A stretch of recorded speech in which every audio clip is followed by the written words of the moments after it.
Welcome to News Mongolia, where we bring you the latest stories and updates from across the nation and beyond. I'm Batsirin Namshar. From top stories. The Standing Committee on Industrial Policy addresses key issues regarding state-owned enterprises. ADB showcases key development projects in Darkhan and Selenge provinces through a media tour. EducationUSA Mongolia provides free information about studying in the USA. For the news, stay tuned.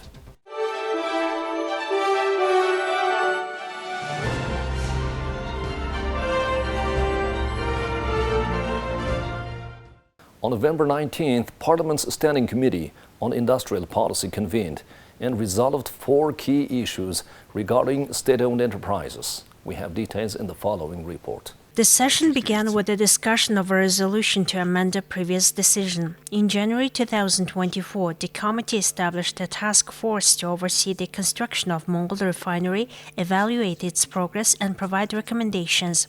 Committee Chair Kambatar presented a Parliament member Lundek's request to join the task force. Following deliberations, the committee voted in favor of an amendment to include Lundek in the task force, with a 66.7% approval. The committee discussed and approved a resolution to establish operational guidelines for the Mongol Refinery Task Force. The resolution requires the task force to report its findings to the Standing Committee during the spring session in 2025. The resolution passed with a 76.9% approval. The committee reviewed and approved operational guidelines for the task force to investigate Tarn Fuel LLC's production and technology activities. The task force was formed in February 2024. The draft was approved by 69.2% of the members in attendance. The committee concluded with a discussion on establishing a new task force to oversee operations at Tarn GAC's coal enrichment plant. Parliament member Mukbay Salang Ganzorek Tolak expressed interest in joining the task force.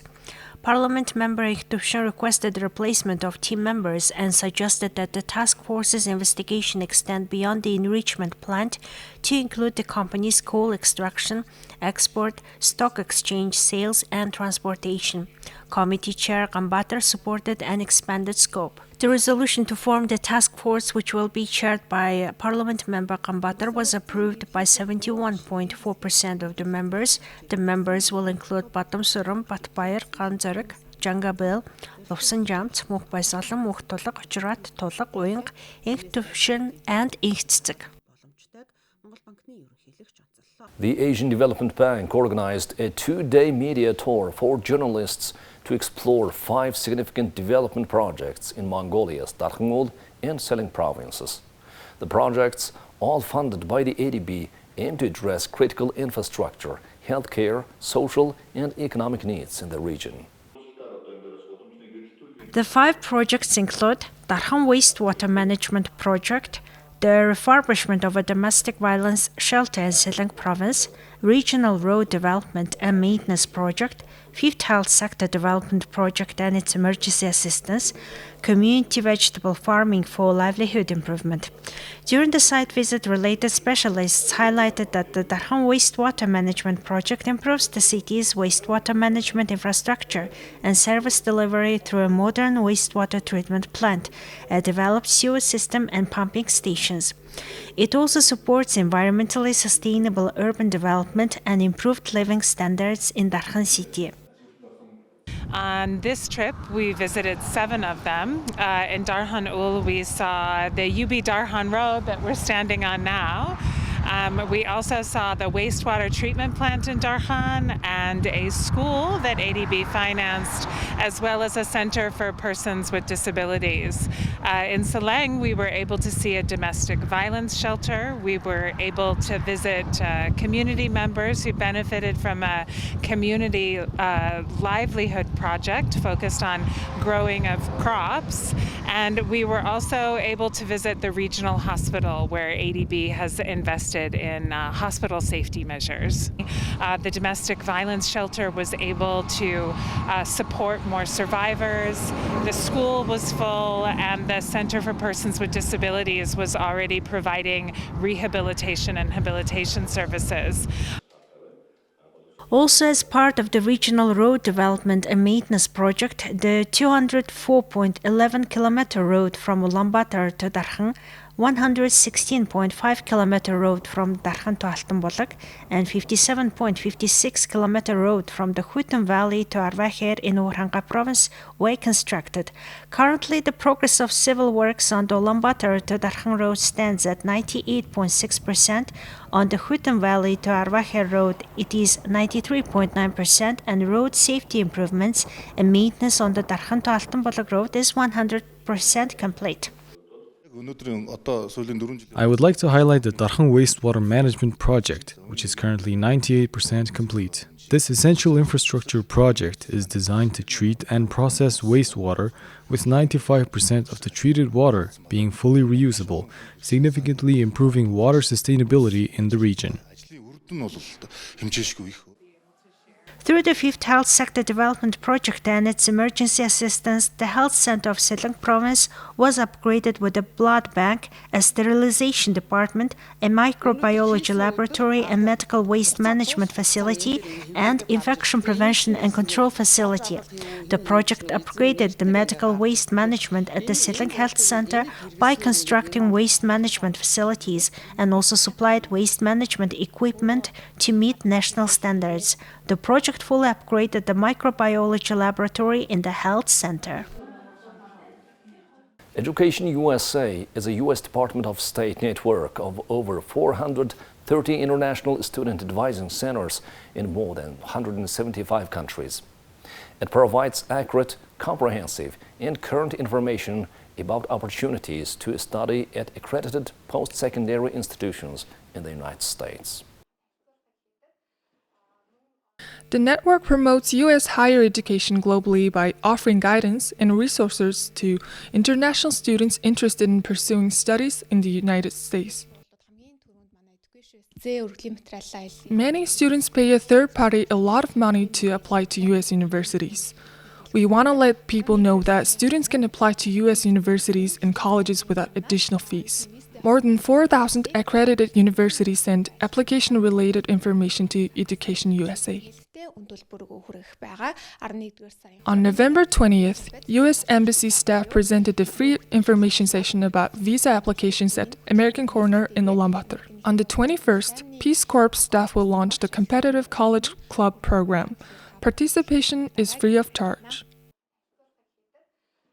You're watching News Mongolia. Now let's take a look at the currency exchange rates provided by Mongol Bank.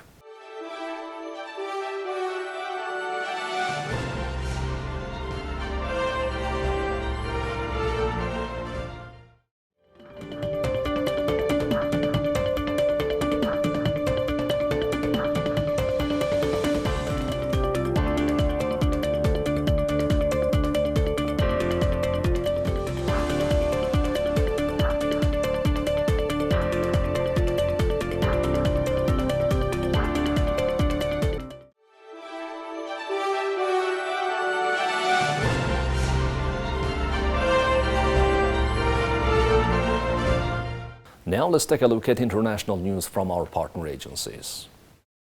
Leaders of the world's 20 major economies met on Tuesday for the second day of a summit in Rio de Janeiro.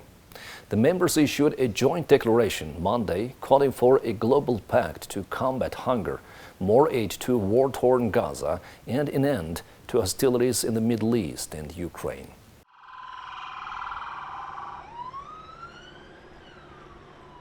The joint statement was endorsed by group members on Monday, but fell short of complete unanimity.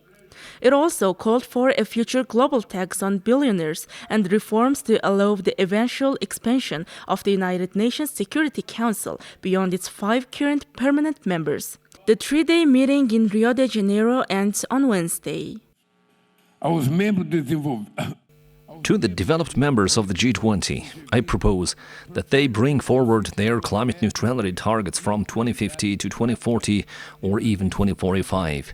Without assuming their historical responsibilities, the rich nations will have no credibility to demand ambition from the others. Ladies and gentlemen, We need stronger climate governance. There is no point in negotiating new commitments if we don't have an effective mechanism to accelerate the implementation of the Paris Agreement. Brazil invites the international community to consider the creation of a climate change council at the UN, which would bring together different actors, processes and mechanisms that are currently fragmented. Qatar's foreign ministry spokesperson on Tuesday said Hamas leaders had left Doha but denied reports that Qatar had ordered a permanent closure of the Palestinian militant group's political office or expulsion of its previously Doha-based leadership. Qatar, which had served as a mediator in indirect ceasefire negotiations between Israel and Hamas for a ceasefire and hostage exchange deal, has suspended its efforts after growing frustration with the lack of progress on a ceasefire deal for Gaza. Al-Ansari did not say where the Hamas leaders went, nor did he rule out that Doha might return to its mediating role. The leaders of Hamas that are within the negotiating team are now not in Doha, and as you know, they move between different capitals. I don't want to get into the details of what that means, but what I can tell you very clearly is that the office of Hamas in Doha was created for the sake of the mediation process. Obviously, when there is no mediation process, the office itself doesn't have any function other than being part of the mediation process. So at the moment, I can confirm that they are not in Doha, but I won't go into the details of how that, what that means, basically. It's a very clear answer, although I know it might not be as clear as you would like it to be. But when it comes to the mediation process right now, it is suspended unless we take a decision to reverse that, which is based on the positions of both sides and their willingness to come into the negotiations with a positive spirit.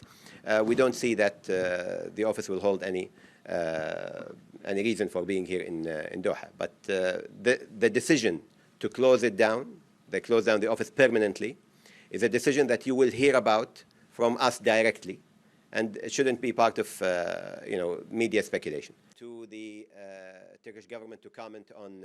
Donald Trump arrived in Brownsville, Texas on Tuesday to watch one of Elon Musk's companies test its Starship rocket, the latest sign of a deepening bond between the president-elect and the world's richest man. Ever since Musk began camping out at Mar-a-Lago after the election, there's been speculation over when Trump would grow tired of having him hanging around and giving him advice on running the country. But Tuesday's outing was a remarkable display of intimacy between the two, one with implications for American politics, the U.S. government, foreign policy, and even the possibility of humans reaching Mars. Musk spent around $200 million to help Trump beat Democrat Kamala Harris in the presidential race, and he's been given unparalleled access. He's counseled Trump on nominees for the new administration, joined the president-elect's phone call with Ukrainian President Vladimir Zelensky, and been tapped to co-chair an advisory panel on cutting the size of the federal bureaucracy. In addition to political influence, Musk could benefit personally as well. SpaceX, his rocket company, has billions of dollars in government contracts and the goal of eventually starting a colony on Mars. He's also CEO of Tesla, which manufactures electric vehicles, and has battled with regulators over safety concerns involving autonomous driving. Well, that's all for today. Thank you for staying with us. We'll see you tomorrow with more news and updates. Have a nice evening. Goodbye.